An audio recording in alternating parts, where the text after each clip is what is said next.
Oh, hey, let's talk history for a minute. The dawn of civilization was exciting. People began to roam the earth, create things, and establish traditions and practices.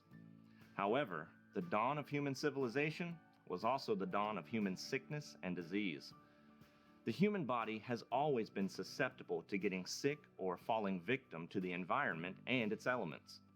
But the way humans have received medical care has evolved quite a bit. Let's take a journey through how the evolution of medical practice and medicine has paved the way for the evolution of healthcare delivery on Earth, and specifically in America.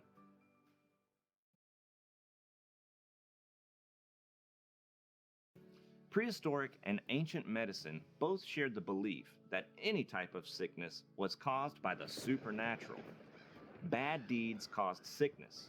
Possession of spirits caused seizures and convulsions. Angry gods caused death to those that had done them wrong. Early practitioners were equal parts tribal priest and holistic herbalist.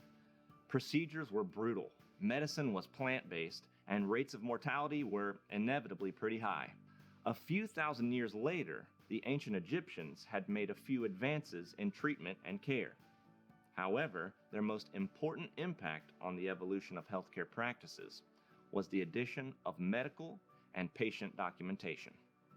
The earliest documentation unearthed was from the world's first known physician, Imhotep, in 2650 BC. The ancient manuscript was written on papyrus, which is one of the earliest versions of paper, and contained descriptions of more than 90 anatomical terms and 48 injuries. Dare we say, this medical manuscript may have been the earliest example of health information management. Medical practice and healthcare, though, was still very religious-based. It took another 1,000 or so years for the viewpoint of medicine to make the move from religious practice to science and art. For that, we can thank the Greek physician and the father of medicine, Hippocrates. Hippocrates viewed the patient as more than an experiment and knew the importance of incorporating medical ethics to his treatment plan. His level of commitment to patient care evolved into what medical professionals today agree to promote, the Hippocratic Oath, or the commitment to first do no harm.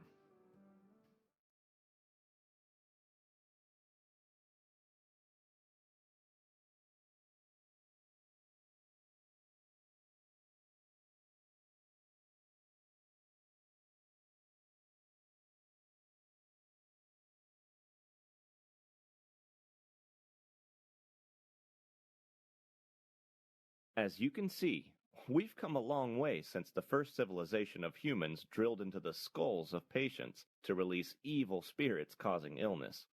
Check out a few more modern ways that healthcare and medical practice have continued to evolve. Click each of the pictures to view a related video. Now that you've gained a healthy background of medicine and medical practice over the ages, let's take a drive down memory lane and see how healthcare delivery has evolved in America. The best place to start this road trip would be in the 18th century, when some of the nation's first hospitals and medical schools were founded. In 1751, a few years before the United States was technically the United States, Ben Franklin founded the Pennsylvania Hospital. Interestingly enough, the nation's very first hospital housed many more mentally ill patients than those that were physically ill. However, the design of the building allowed for the center wing of the hospital to act as a buffer between the two categories of patients. A few years later, in 1765, Surgeon John Morgan organized medical faculty at the University of Pennsylvania to create the first U.S. medical school. Students were exposed to a curriculum that combined instruction of the classic medical techniques and procedures with practical knowledge necessary to make a living on the job. Now that hospitals were being built around the new nation, the 19th century gave rise to a number of important professional organizations that are still around today. In 1847, the American Medical Association, or the AMA, was founded to better the standard of medical education in the country. Over the next few decades, This association would grow to represent over one-half of all American physicians and led to the organization of state licensing boards. In 1895, the National Medical Association, or NMA, was created to represent African American physicians and health professionals during a time when segregation and Jim Crow laws dictated how Black Americans were able to receive medical care. The NMA was founded on the belief that it would be conceived in no spirit of racial exclusiveness, fostering no ethnic antagonism, but born out of exigency of the American environment. Although the NMA has led the fight for better medical care and opportunities for all Americans, their primary focus targets health issues related to minority populations and those that are medically underserved.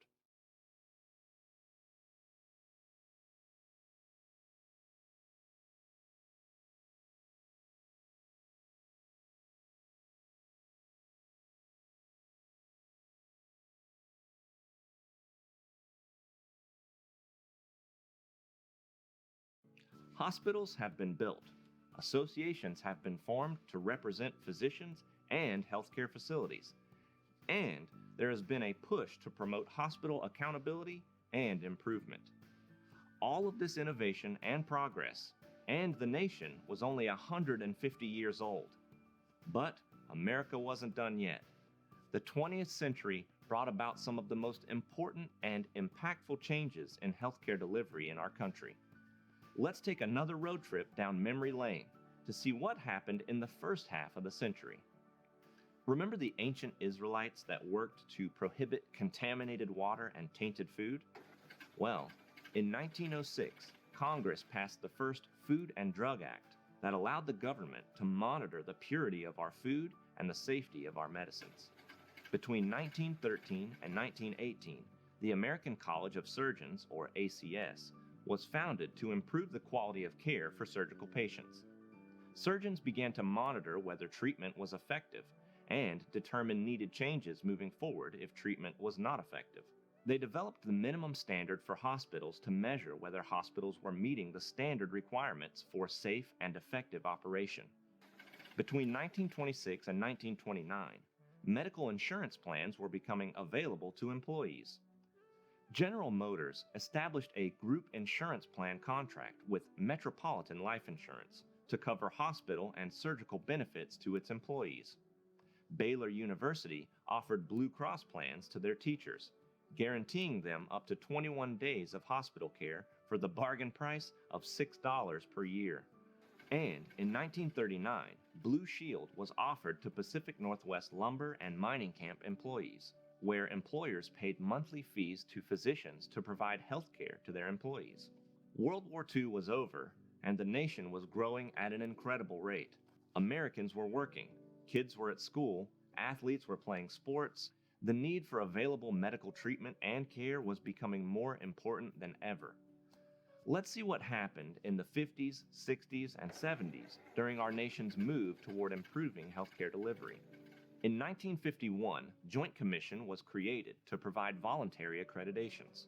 1 year later, the Hospital Standardization Program that was created back in the early 1900s was moved under their leadership and used in the accreditation process. In 1965, Medicare and Medicaid were established. However, due to unexpectedly high Medicare expenditures, economic inflation, expansion of hospitals and profits, and the emergence of newer medical innovation and technology caused healthcare costs to skyrocket in the 70s.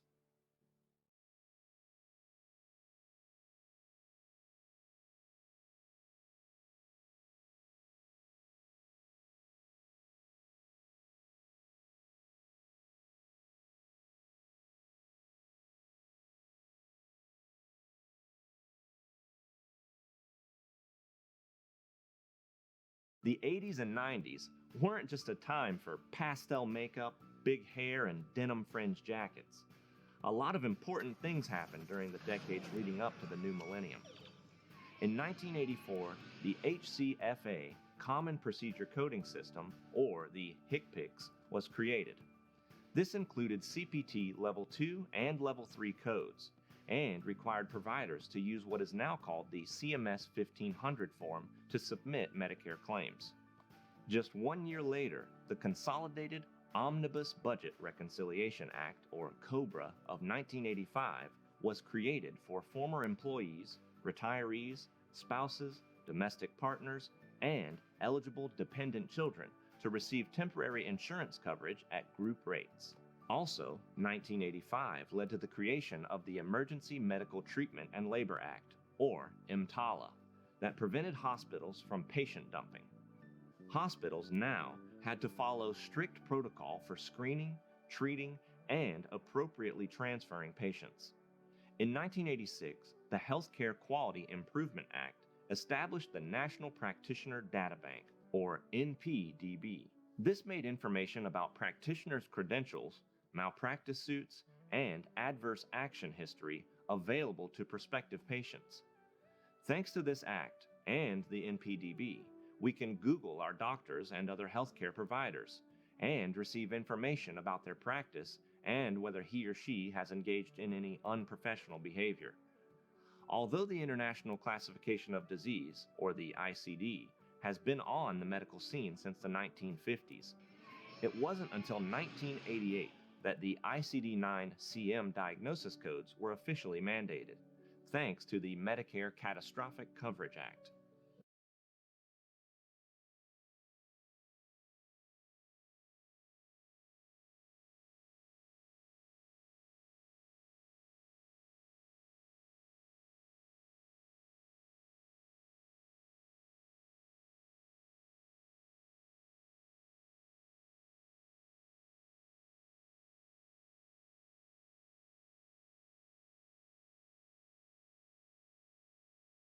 America is no stranger to innovation and medical advancement.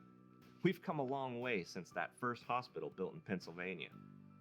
Medical procedures, surgical interventions, medicine, and healthcare facilities have seen incredible growth in this country.